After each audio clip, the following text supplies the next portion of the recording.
Here's how to fix Steam Datagram Relay error in Elden Ring Seamless Co-op.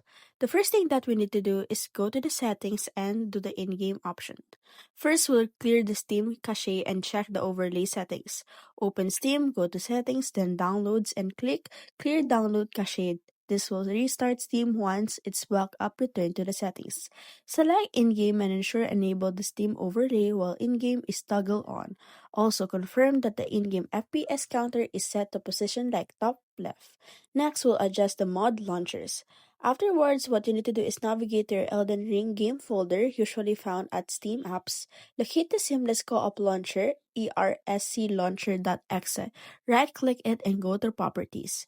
Afterwards, run this program as an administrator, apply the change, click OK, and then launch the game using the launcher to test the connection that you have on your Elden Ring.